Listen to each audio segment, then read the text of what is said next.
June 1944. The hedgerows of Normandy burn under the summer sun. A German Panther tank prowls through the fields, its crew confident, amused even. Ahead of them, a column of American Shermans struggles through the mud. The German gunner smirks. Another easy kill, he thinks. For years, the Wehrmacht's tanks had ruled Europe. Steel beasts that crushed everything before them. The Sherman? To the Germans, it was little more than a toy. A clumsy, tall, gasoline-filled box. But that day, in the chaos of Normandy, something was different. From the trees, a flash of fire. A single round streaked across the field. And in an instant, the mighty Panther erupted in flames. The laughter stopped, because that toy was no ordinary Sherman. It was the Firefly. To understand why the Germans laughed, we have to go back to the early years of the war, when the German panzer divisions seemed unstoppable. In 1939, Poland fell in weeks. In 1940, France collapsed in just 40 days. Everywhere the panzers went, victory followed. The world watched in disbelief as German tanks rolled across Europe, sleek, fast, and deadly. The Panzer III and I-4 weren't the heaviest machines, but they were efficient. Their crews were well-trained, their tactics revolutionary. While other armies scattered their tanks, Germany concentrated them. Armored thrusts, blitzkrieg, supported by air power and radio coordination. It wasn't just about tanks. It was about how they were used. To the Germans, their armored corps wasn't just a weapon. It was an art form. When the United States entered the war in 1941, its armored forces were still young, inexperienced. The U.S. Army didn't have battle-tested tanks like Germany. They had blueprints, ideas, and a belief in mass production. When American officers studied reports from France, they realized the war had changed. Mobility and reliability mattered more than heavy armor, or so they thought. And so began the creation of a tank that could be built fast, shipped anywhere, and fixed in the field. The M4 Sherman. It wasn't elegant. It wasn't intimidating, but it could be produced in staggering numbers. Factories from Detroit to California began churning them out. Thousands of tons of American steel, rolling off the assembly lines. To the American command, quantity would beat quality. But to German crews, that idea was laughable. The M4 Sherman was a compromise. It wasn't designed to duel Tigers or Panthers, because, in 1941, those tanks didn't exist yet. The Sherman's 75mm gun could pierce early Panzer armor. Its tracks were wide enough for soft terrain. Its engine was reliable, its armor decent. Most importantly, it could be mass-produced. Each Sherman carried a crew of 5. Commander, gunner, loader, driver, and assistant driver. They lived, fought, and sometimes died together in a cramped metal shell. And while German tanks were handcrafted masterpieces, the Sherman was a workhorse. Simple, standardized, and built by the tens of thousands. But war evolves faster than blueprints. And by 1943, the Germans had unleashed monsters. In late 1942, reports began to reach Allied lines. Tanks that could shrug off everything, even point-blank hits from Shermans. The Tiger. When it first appeared in Tunisia, American and British crews were stunned. Its thick armor, up to 100 millimeters, could absorb shell after shell. Its gun, the infamous 80mm KWK-36, could destroy a Sherman at over a mile. Suddenly, Allied crews found themselves outmatched. They'd fire 5, 6, 7 rounds, nothing. The Tiger would fire once, and an entire crew would vanish. In North Africa and later in Italy, the name Tiger spread fear faster than its tracks could roll. And back in Europe, Saran Mautiam Saliford, an even deadlier machine was being forged. The Panther. By 1943 and 1944, Allied tankers began to realize a grim truth. The Sherman, once the king of mobility, had become prey. German gunners called it the Tommy Cooker, a dark nickname, born from how easily it burned when hit. Its gasoline engine, combined with thin side armor, made it dangerously flammable. In Italy and Normandy, Shermans faced tigers and panthers that could kill them long before they even got within range. To survive, Allied tank crews had to use cunning, teamwork, coordination, and sacrifice. They would outflank, swarm, and overwhelm, because one Sherman couldn't take a tiger head-on. But 5 maybe could. Still, the cost was horrific. For every tiger destroyed, several Shermans were lost.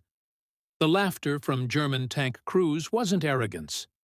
It was confidence built on countless victories.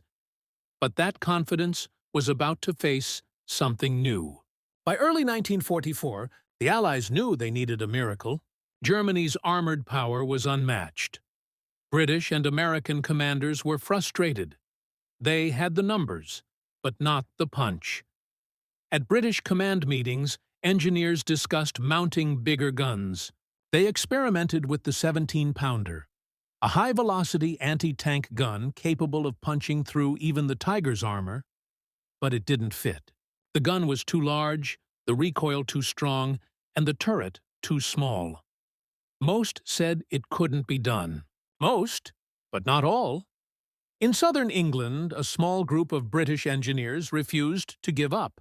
They worked nights, modifying turrets, rebalancing mounts, and rerouting the recoil system. It was dangerous, crude, and brilliant. By mid-1943, they had done it. A Sherman, fitted with the 17-pounder gun. It looked odd, its gun oversized, its turret awkward. But when they fired it, it could kill a tiger, and soon it would get a name: the Sherman Firefly. By the spring of 1944, British workshops were turning out Fireflies at an astonishing pace. Each one began life as a standard Sherman, then stripped, modified, and reborn with the long, deadly 17-pounder gun. The recoil system was rearranged sideways. The radio moved into a new armored box welded to the back of the turret. A new muzzle brake tamed the violent recoil. The gun barrel stretched nearly twice as long as the original. The Germans would spot it instantly, which led many crews to paint the front half in a lighter shade, breaking up its outline. It was a clever trick, part science, part deception. The Firefly wasn't officially an American project, but soon even U.S. tankers wanted one. They saw what it could do. In tests, the 17-pounder could punch through a Tiger's frontal armor from 1,000 yards. It could pierce a Panther even farther. The Allies finally had a tank that could look the enemy in the eye. When Allied forces landed on the beaches of Normandy, hundreds of Shermans rolled ashore. But only a few were Fireflies. Each armored troop typically carried one. That single tank would be their answer to any German heavy armor that appeared. In the chaos of the hedgerows, the Firefly's gun became both a shield and a sword. Crews learned to wait in ambush, quiet, patient, until the moment was right. When German tanks appeared, the Firefly would fire first. 1, maybe 2 shots, and then disappear before the enemy could respond. Reports began filtering in from the front lines. Panthers destroyed at long range, Tigers burning after a single hit. At first, German crews refused to believe it. A Sherman couldn't do that, and yet it did. June 13, 1944. The Hydouer, small French town of Villers-Bocage, would become a legend. German ace Michael Wittmann, commander of a Tiger tank, launched a surprise attack that devastated British armor. But in the same region, British Fireflies began to turn the tables. A few days later, one Firefly from the 1st Northamptonshire Yeomanry spotted a group of Panthers crossing open ground. The gunner, Joe Eakins, lined up his sights, 800 yards. He fired. One Panther burst into flames, then another, then a third. In under 12 minutes, 3 of Germany's most feared tanks were gone. The Panther crews never saw where the shots came from. It was a perfect ambush. Precise, calm, deadly. From that day, German commanders began warning, "Beware the Sherman with the long gun."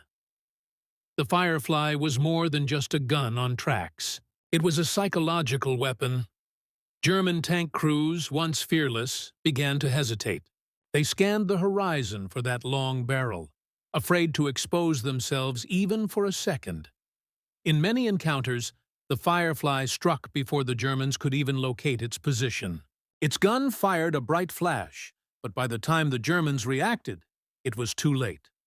Crews learned to fire 1 or 2 rounds, then retreat or reposition. Survival depended on constant movement. It wasn't armor that saved the Firefly. It was its range, its stealth, its crew's courage. And slowly, the laughter faded. Inside a Firefly, life was claustrophobic. The gun's long breech dominated the turret. Space was so tight that the loader had to duck constantly to avoid the recoil. The smell of gunpowder, oil, and fear filled the air. The metal floor shook with every shot. Crews trusted each other completely, because one mistake meant death. For the men inside, the Firefly wasn't just a machine, it was their home, their weapon, and sometimes their coffin. Yet despite the fear, they fought on. They knew that without them, Allied infantry would be left exposed to German armor. They weren't fighting for glory. They were fighting to survive. Through the summer and autumn of 1944, the Firefly became a symbol of Allied strength. From Normandy to the Netherlands, from the Ardennes to Germany itself, these tanks cleared the path to victory. Everywhere they went, they inspired confidence. Infantry loved seeing a Firefly nearby because it meant protection against German armor. By late 1944, the tide of war had turned completely. German tank forces were crumbling, outnumbered, outgunned, and short on fuel. The Allies had achieved what once seemed impossible: parity in firepower. The Firefly wasn't the best tank in the world, but it arrived when it mattered most. By the spring of 1945, the war in Europe was collapsing. German tanks that once terrified the world now hid in forests, short on ammunition, waiting for an enemy they could no longer stop. In the ruins of Germany, Sherman Fireflies rolled past shattered cities and silent guns. The soldiers who drove them had come a long way, from north. Africa's deserts to the heart of Europe, the Firefly had given them something the early Shermans couldn't: a fighting chance. And in those final weeks, even the most loyal German tank crews admitted it. The Allies had caught up. The laughter was gone. In its place, respect and fear. The Sherman Firefly wasn't perfect. It was a stopgap, a brilliant improvisation in the middle of a desperate war. But it symbolized something larger: Allied ingenuity, the willingness to adapt, to innovate, to turn weakness into strength. In a war defined by machines, it reminded the world that sometimes victory doesn't belong to the strongest, but to the smartest. Today, surviving Fireflies sit in museums across Europe, their long barrels silent, their engines cold. But if you stand beside one and listen closely, you can almost hear the echo of that moment, when German laughter turned to shock and history shifted on a single pull of the trigger. They laughed at the Sherman.